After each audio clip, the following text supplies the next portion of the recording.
Kita bahasnya dengan sudut pandang yang gampang-gampang aja. Kita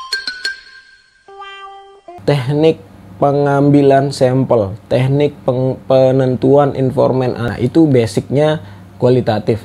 Kuantitatif ada yang namanya subjudulnya itu definisi operasional variabel.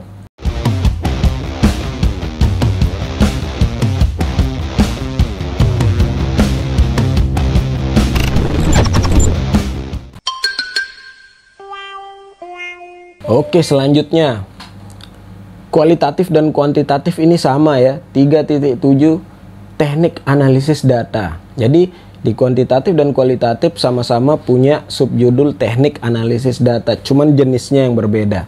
Nah, kalau di kualitatif, teknik analisis data itu umumnya paling banyak dipakai sama mahasiswa itu namanya interaktif model. Jadi interaktif model itu ya itu yang sering kamu baca, mungkin kamu nyontek skripsinya orang-orang di internet, itu dia menggunakan reduksi data, penyajian data, penarikan kesimpulan, itu interaktif model namanya.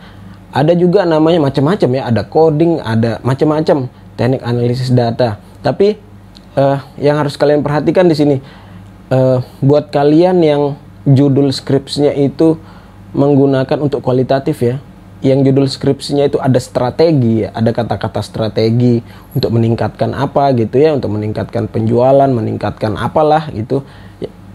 Kalian yang menggunakan judul skripsi strategi, di bagian teknik analisis data ini ya, kalian bisa menggunakan langsung teknik atau alat analisis strategi. Karena kalau kita ngomong strategi pasti nanti di bab 2-nya ya, di bagian landasan teori itu ada harus kalian menggunakan alat analisis strategi untuk melihat strategi yang udah digunakan sebagaimana, seberapa bagus, dan lalu menciptakan strategi yang baru. Nah, di bagian teknik analisis data, kalian yang menggunakan judul strategi ya, kalian bisa langsung menggunakan alat analisis strategi itu sebagai teknik analisis data. Jadi di bagian teknik analisis data ini kalian menjelaskan secara detail ya, teknik analisis datamu itu apa. Misalnya kalau kamu yang mau gampang pakai interaktif model, ya udah reduksi data, penyajian data, penarikan kesimpulan. Seperti itu ya, kalian yang penting kalian jelaskan prosesnya secara detail, secara rinci.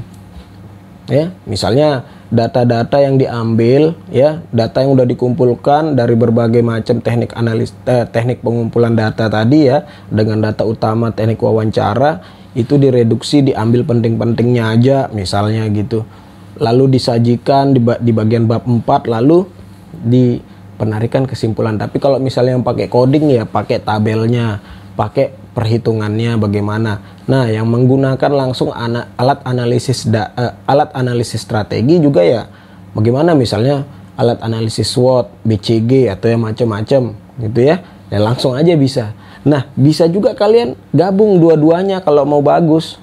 Jadi misalnya sudah pakai coding, kalian campur dia dengan analisis SWOT, bisa juga seperti itu. Itu yang kualitatif, dijelaskan ya coding menurut siapa, karena nih beda-beda nih para ahli menyatakan teknik analisis data coding itu seperti apa gitu.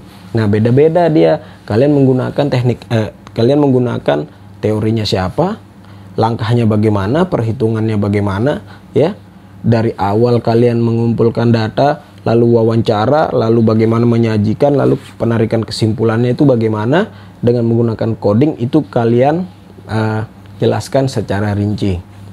Lalu kemudian teknik analisis data untuk kuantitatif ya, seperti yang sering kalian dengar namanya, ada namanya regresi sederhana, regresi linear, regresi berganda, mungkin uji statistik, analisis data kuantitatif dengan menggunakan SPSS seperti itu ya, atau software yang lain gitu.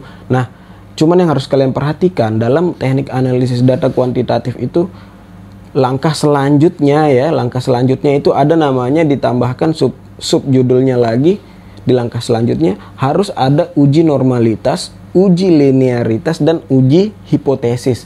Nah, untuk uji-uji itu kalian bisa menggunakan rumus Smirnov ya, atau rumus yang lain. Jadi ada langkah-langkah atau pengujian selanjutnya untuk kuantitatif. Yang terakhir untuk di kualitatif ya, untuk kualitatif itu ada namanya teknik keabsahan data atau pengecekan keabsahan data. Nah, di kualitatif di bagian teknik keabsahan data ini ya, itu sama kayak uji-uji yang ada di kuantitatif tadi. Di kualitatif ini teknik pengecekan keabsahan data ini adalah menguji kalau memang benar data-data yang kita dapat itu benar. Kalau memang informan yang kita gunakan itu benar, tepat.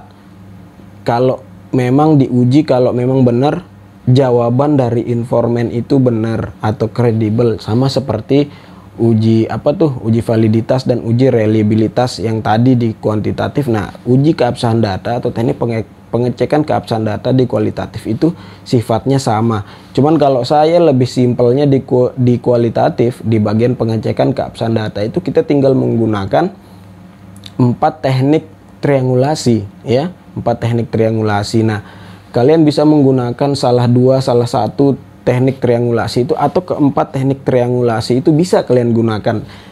Yang penting setelah itu ya kalian jelaskan bagaimana proses triangulasi dari masing-masing teknik itu, dari masing-masing poin itu. Misalnya salah satu dari teknik triangulasi adalah teknik triangulasi metodologis misalnya. Nah, triangulasi metodologis dalam penelitianmu itu seperti apa ya?